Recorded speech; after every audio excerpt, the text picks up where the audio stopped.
इसको हम रोजमर्रा अपने जिंदगी में बहुत यूज करते हैं, है ना। सोडियम आप में से कुछ लोग जानते हैं ना।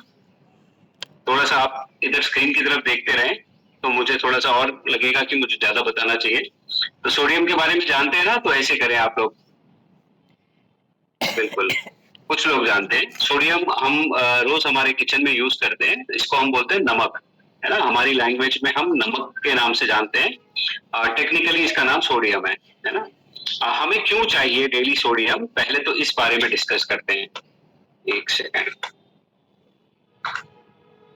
Recording in progress. तो पहले तो क्यों चाहिए सोडियम, इस चीज के बारे में बात करते हैं। हमारी बॉडी में सोडियम की रिक्वायरमेंट डेली रहती है। कुछ कारणवश यानी क्या क्या कारण है पहले उसको समझ लेते हैं तो इजी रहेगा हमें बाकी की चीजें समझना, है ना। इलेक्ट्रोलाइट बैलेंस हमारे बॉडी में होता है बराबर नमक का इंटेक करने से, है ना। इलेक्ट्रोलाइट्स क्या होते हैं, हमारी बॉडी में एनर्जी कुछ मिनरल्स होते हैं जो हमारी पूरी बॉडी में संचार होते रहते हैं, है ना। उनको प्रॉपर संचार होने के लिए सोडियम हेल्प करता है, राइट। दूसरी चीज हो गई नर्व, आपकी जो नर्वस सिस्टम है उसके फंक्शंस, यानी नर्वस सिस्टम में न्यूरॉन्स होते हैं, उस न्यूरॉन्स को प्रॉपर कम्युनिकेशन के लिए, ट्रांसपोर्टेशन के लिए, यानी आपको मैसेज कहाँ से आता है कोई भी चीज करने का, जैसे आप हाथ हिला रहे हैं, राइट। तो हाथ हिलाने का मैसेज कहाँ से आ रहा है, नर्वस सिस्टम से, आपके ब्रेन से नर्वस सिस्टम में जा रहा है। तब आप इजीली, आपका ब्रेन कमांड दे रहा है और आप हाथ हिला रहे हो, पैर हिला रहे हो, एक्सरसाइज कर रहे हो, बात कर रहे हो, राइट। ये सारा नर्वस सिस्टम का गेम है। और जैसे नर्वस सिस्टम में न्यूरॉन्स होते हैं, उस न्यूरॉन्स को कम्युनिकेशन के लिए हेल्प करता है सोडियम, राइट। तीसरा है मसल्स के लिए, हमारे मसल्स में भी रेगुलर जो फंक्शंस होते हैं उस फंक्शन में भी सोडियम हेल्प करता है, राइट। नर्वस सिस्टम में सोडियम करता है, मसल्स में सोडियम प्लस कैल्शियम, है ना। ये दोनों मिलके मसल्स कॉन्ट्रैक्शन में सपोर्ट करते हैं। एक बॉडी में होता है पीएच लेवल, यानी हमारे बॉडी में एक तो एसिड ज्यादा फॉर्म होता है, जैसे ही आप खाते हैं कुछ ना कुछ हमारे स्टमक में एसिड फॉर्म होता है, उसको न्यूट्रल करने के लिए बॉडी का एक पीएच लेवल होता है, यानी अल्कलाइन, और उसको हम नॉर्मल एसिडिक और अल्कलाइन बोलते हैं हमारी बॉडी को डॉक्टर की भाषा में। बट हम समझिए कि आपकी बॉडी में एसिड ज्यादा होगी तो आपको डकारे आएगी, आपको कुछ ना कुछ गैस्ट्रिक जैसा फील होगा, है ना। बॉडी में कहीं ना कहीं दर्द होने लगेगा। वो पीएच लेवल को बैलेंस करने के लिए भी सपोर्ट करता है सोडियम, क्योंकि सोडियम हमारी बॉडी में वाटर इनटेक को प्रॉपर रखता है। तो पानी अगर हमारी बॉडी में प्रॉपर रहेगा तो ये सारी चीजें प्रॉपर चलेगी, राइट। हमारी किडनी के फंक्शन में भी बहुत सपोर्ट करता है सोडियम। यानी एक बात तो समझ में आती है कि जरूरी चीज है ना, तभी हमें रेगुलर चाहिए। बट कितनी चाहिए ये एक इम्पोर्टेंट चीज है ना।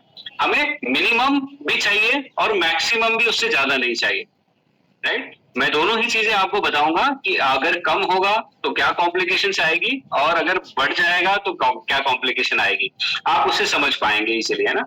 हमें लगभग पर डे 1500 से 2300 mg सोडियम चाहिए, नमक चाहिए पर डे हमारे शरीर में, मिनिमम 1500 और मैक्सिमम 2300 mg। अब इसको आप डेली नाप तो नहीं सकते, बट एक एवरेज अगर आप समझेंगे तो 1 टीस्पून, जो एक चाय की चम्मच होती है ना छोटी वाली, उसको आप भर लेंगे ना, तो उतना नमक आपको दिन भर में बैलेंस करना है। ऐसे नहीं कि एक बार में वो एक नमक खाना, 1 टीस्पून खाना है, उस 1 टीस्पून जितना आपको दिन भर में खाना है, उससे ज्यादा नहीं खाना है ना। अगर एक्सेस हो जाता है तो बॉडी में क्या इफेक्ट्स दिखने लग जाते हैं, हाई ब्लड प्रेशर हो जाता है, राइट। ब्लड प्रेशर हाई हो जाता है, यानी ब्लड का संचार बहुत तेजी से चलने लग जाता है बॉडी में। अगर आपने ज्यादा नमक इंटेक करने लग गए रेगुलरली तो ये प्रॉब्लम आएगी। ज्यादा ब्लड प्रेशर होगा तो हमारे हार्ट से संबंधित इशू आने लगेंगे, राइट। कार्डियोवास्कुलर चैलेंजेस आने लगेंगे। और ज्यादा नमक होगा तो हमारे किडनी को भी उस ज्यादा नमक को बैलेंस करना पड़ेगा, यानी उसको बाहर करना पड़ेगा सिस्टम से, तो हमारी किडनी में भी चैलेंजेस आने लगेंगे अगर हम रेगुलरली एक्सेस नमक लेंगे तो, राइट। तो ये तीनों ही बड़े चैलेंज है। हाई बीपी भी एक बड़ा चैलेंज है क्योंकि इससे हार्ट को फर्क पड़ता है, फिर किडनी एक बड़ा चैलेंज है। तो हमें ज्यादा नहीं खाना है, इतना तो समझ में आता है, राइट। और अगर डिफिशिट हो गया, यानी हम कम भी खा रहे हैं, तो हमारी बॉडी में ये चैलेंज आ सकता है कि मसल क्रैम्प्स आ सकते हैं, क्योंकि मसल का कॉन्ट्रडिक्शन डिस्टर्ब हो जाएगा अगर हमने कम सोडियम लिया तो, राइट। कुछ लोगों को वॉमिटिंग जैसे सेंसेशन होने लग जाते हैं अगर उन्होंने कम नमक, उनके रेगुलरिटी में कम नमक खा रहे हैं, तो उनको रेगुलर नौसिया और वॉमिटिंग जैसी शिकायत रहेगी, हेडेक रहेगा और बीपी लो रहेगा उनका, है ना। अगर ज्यादा नमक लेंगे तो बीपी हाई हो जाएगा, कम लेंगे तो बीपी लो हो जाएगा।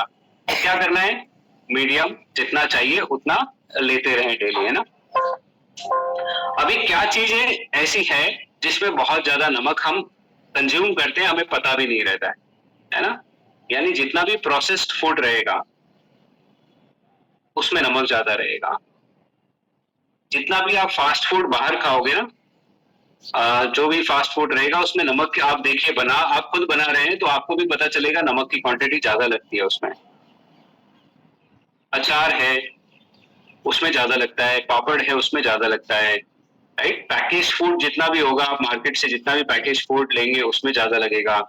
कुछ सॉसेस हो गए, कुछ सूप्स हो गए, जो मार्केट में जितने भी पैकेज फूड में मिलते हैं उन सब में आपको नमक ज्यादा मिलेगा। तो उनको क्या करना है, आप एक तो उसमें न्यूट्रिशन कंटेंट करके लिखा हुआ आता है, जो भी आप मार्केट से खरीदते हैं ना, आजकल गवर्नमेंट ने रूल बना दिया है कि उसमें उनको लिखना पड़ेगा कि क्या क्या चीजें कितनी मात्रा में, राइट। तो आप उसमें चेक कीजिएगा सोडियम कितना है और सॉल्ट कितना है। कई बार आपको ऐसे दिखेगा सोडियम 5000 mg पैकेट में, यानी आपका 2 दिन का डोसेज हो गया वो, और 2 दिन पूरे दिन का, और आप एक बार में वो पैकेट खा रहे हैं, तो आप सोचिए कितना एक्सेस जा रहा है, राइट। तो इन चीजों को थोड़ा सा अवॉइड करें। क्या चीजें करने से आपको बैलेंस रहेगा, यानी दिन भर का आपका खाना तो चल ही रहा है, उस खाने में भी अगर आपको एक्सेस जा रहा है, तो कुछ चीजें हैं जिसको हम रेगुलर हमारे लाइफस्टाइल में इंक्लूड करें, ताकि हमारा कभी भी सोडियम का लेवल बैलेंस रहे, राइट। हमें फ्रूट्स एंड वेजिटेबल्स हमारे दिन भर के जो खाना है, दिन भर का शेड्यूल है, उसमें कहीं ना कहीं इंक्लूड करना है, राइट। वाटर इनटेक हमारा प्रॉपर रहना चाहिए, हाइड्रेटेड रहना चाहिए। वाटर क्या करता है कि जो भी एक्सेस टॉक्सिन्स, एक्सेस सोडियम है, उसको बाहर करने का सपोर्ट करता है, राइट।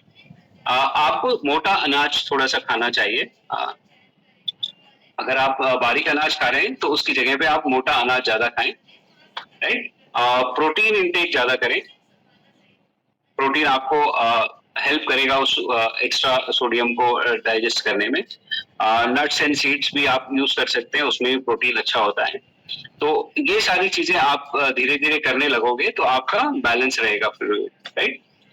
तो ये छोटी सी चीजें हैं जो मैंने आपको सोडियम के बारे में बताई, नमक के बारे में बताई। आपको कल थोड़ा डिटेल में और जानने को मिलेगा कि इससे क्या क्या कॉम्प्लिकेशंस आ सकते हैं, उनको कैसे हम समझ सकते हैं कि हमारे बॉडी में ये धीरे धीरे चेंजेस आ रहे हैं, तो हम इमीडिएटली उसको रोक सकते हैं, इमीडिएटली उसको हमारे लाइफस्टाइल को चेंज कर सकते हैं, ताकि हम उस तरीके की कॉम्प्लिकेशंस में नहीं आए, राइट। अभी आपको कोई सवाल पूछना है इससे रिलेटेड तो आप पूछ सकते हैं। हमारे पास अभी बिल्कुल 12-13 मिनट है हमारे सेशन में, और इस 12-13 मिनट